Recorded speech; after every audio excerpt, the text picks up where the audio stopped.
Yo, we're starting off crazy with this one being the what's it 4 by 4 ratio or something like that. Anywho, with that being said, why real growth feels like a loss? What you guys think on that? So I'm sitting here and just reflecting on this past year, and I started to realize how much I've grown and that it's something I should be proud of.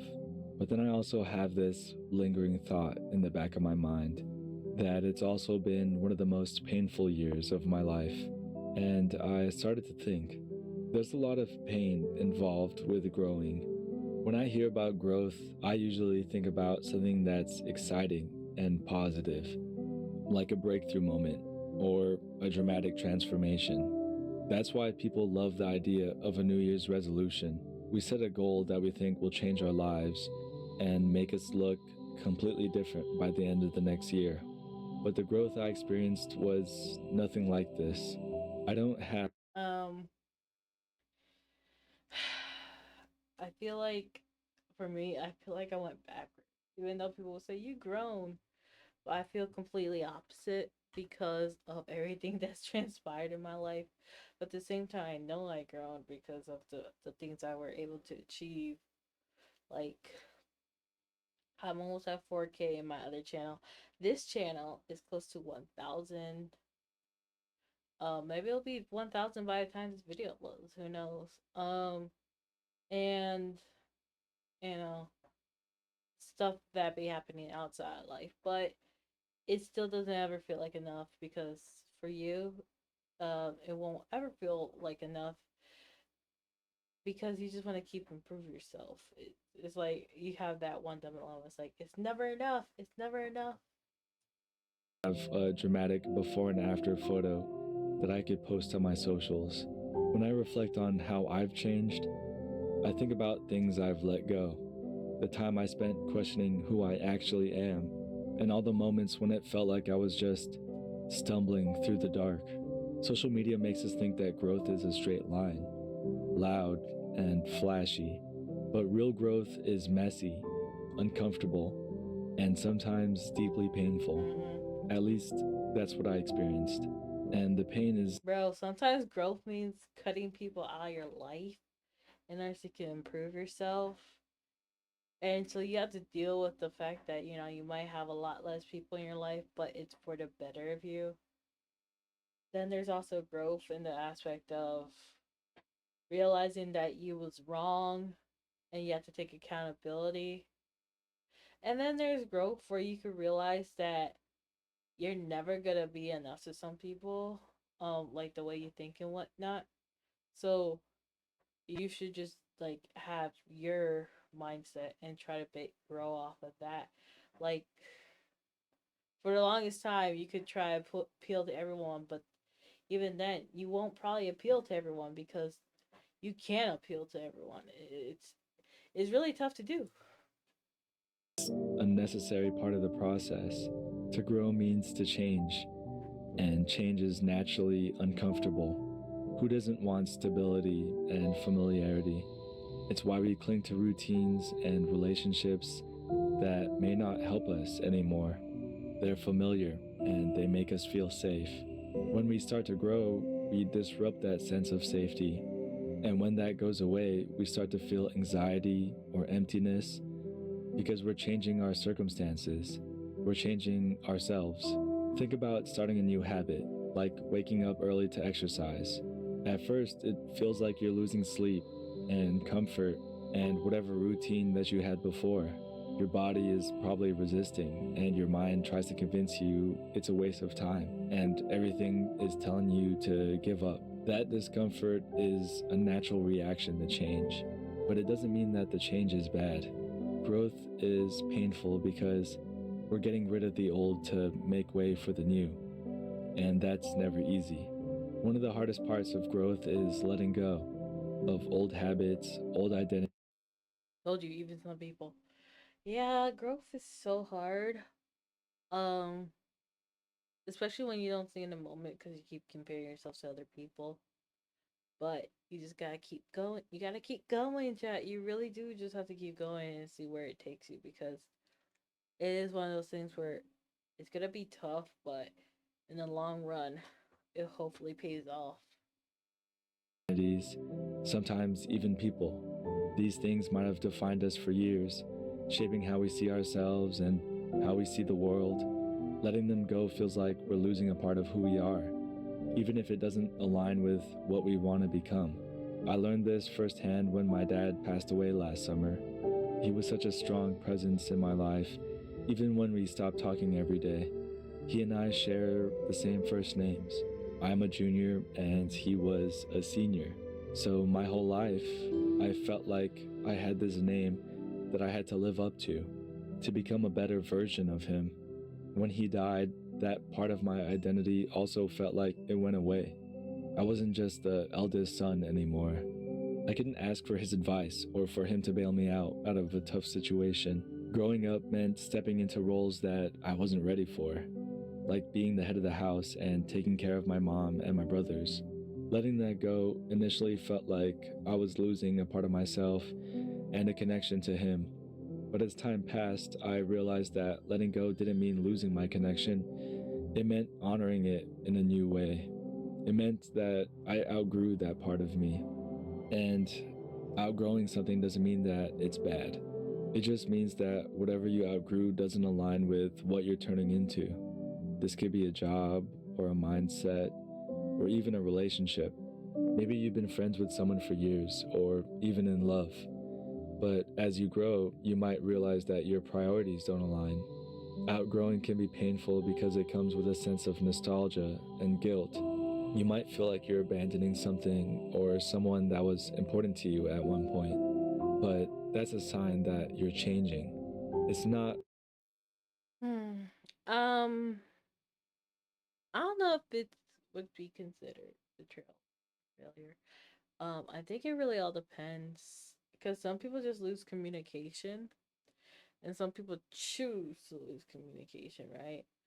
So it's like, what's a good way? I remember watching this video, right? And there's this YouTuber who's like, yes, there's this girl who always hits me up. We were super nice when we were working together, and every time she's around, she wants to hang out with me, and I just don't care. Like I don't I ain't about that. Like it's just like one of those things where he's like, I don't care, man. Like I don't want to hang out. I have nothing against you, but I just don't want to. I don't want to do it, right?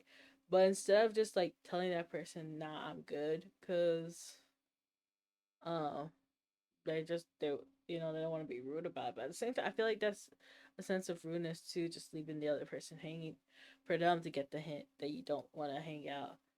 And as someone who always had to be the planner or the initiator, it's tough because it's like, do do you even want to be my friend or what? Because why do I have to always keep chasing after you, like just to talk to you, right? It's like, why can't you check up on me instead of me checking up on you? So it's one of those things where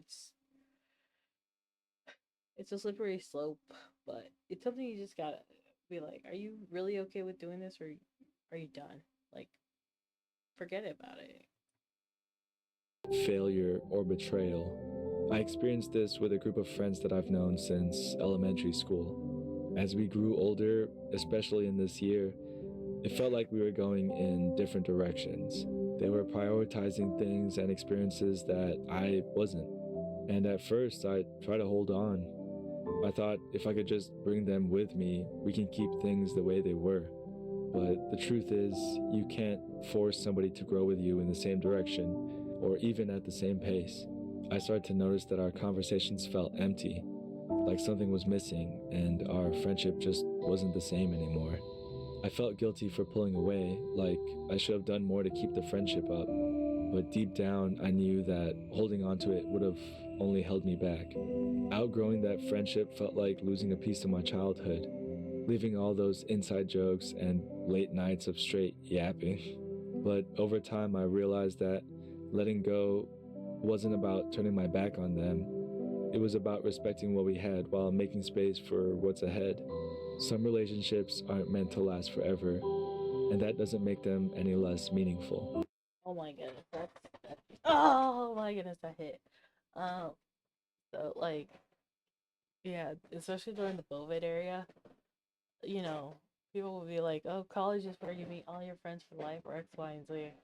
And I remember having even a chatter come up and be like, "How dare you say that your high school friends are not gonna be your friends forever?" I was like, "No, that's just a part of life. Sometimes your best friends are not gonna be your best friends forever." And it's not even like if it was something negative or bad, but it's just more so you guys outgrew each other or don't have the same things you guys want to do in life. And it's like, it wasn't a slight or anything. It's just simply, that's literally what happens at some point in time. It's just like, you guys are not meant to last forever. So you just gotta keep going your own direction. Hello, young blood. I hope you're having a good one. Growing up feels painful because it makes us face the reality that we can't carry everything and everybody with us as we move forward. Letting them go can feel like a step backward, like you're losing more than you're gaining. And that's probably the hardest part about progress. It's not always immediate or obvious. You put in the effort, but the rewards take time to show. And during that time, while you're waiting, it can feel like all your hard work is for nothing. You're putting in this time and energy and sacrifices, but the results haven't caught up yet. It can make you feel like a failure. You might think, why am I even doing this? Nothing's changing. When I started therapy, it felt like I was digging up more We pain watching than a healing. video. My therapist was challenging parts of me that I believed in and associated myself with for years. And each session, we talked about things I thought I had figured out or buried. It was painful and confusing. Yeah, burying something doesn't mean you really figured it out. It just means you're suppressing it. I don't really use therapy that much. Just because for me, I feel like it doesn't really work as much for me, or I don't really need it as much as other people. Some people need it more. Some people be like, okay, let's chat one time. That's it. I feel like that's my cup of stance on it. It's like I really don't need it for like a permanent type of thing. Um, but like it's like getting to know what the problem is and trying to grow from it or like learn from it is the real thing, and to bury it is just to suppress it and keep it hidden and just try to forget about it. It's kind of when people be like, oh, it triggers me or something like that. It's because you're kind of suppressing it instead of trying to actually outgrow it. At least that's my perspective. It's like um it's not something you actually resolved is what I'm trying to say. If something triggers you, I feel like it's more so um there's still underlying issue at heart that needs to be resolved. And I could be wrong, but like I just feel like that's how it usually is. It's just like because when I usually hear people who say, "Oh, I get triggered by that," it's usually because they still are still trying to cope with what is going on in that scenario. But I kept going to our sessions, and eventually I picked up on some subtle changes. I was kinder to myself, more patient with others, and less reactive in stressful situations. I was improving, but I just couldn't see it in the moment. All I could think about was what I was struggling with, and I couldn't see what I was gaining in the long term. And that's the key to navigating all the pain that comes with change. Instead of viewing progress as everything we're leaving behind, we have to think about how we're actually taking it and turning it into something new. I remember a couple months back when my wife asked me to help her repot one of the houseplants she was growing because it was growing like crazy. And I don't know anything about plants, okay? I've killed a cactus before. But while we were repotting it, she noticed there was some root rot. And if we wanted this plant to survive, we'd have to trim all those infected roots to give the healthy roots a chance. In the same way, if we want to keep building, it means that we have to let go of things that don't serve us anymore. Even if it's painful in the moment, the discomfort and the grief are all part of the process of becoming something greater. If you're in a time in your life where you feel like you're progressing but it's painful, you need to realize a few things. It's okay to feel sad or uncomfortable. These feelings don't mean you're doing something wrong. They're just a natural part of the process. Remind yourself why you're changing in the first place. What's the bigger picture, and what are you working towards? It takes time. Trust the process, even when it feels like nothing is happening.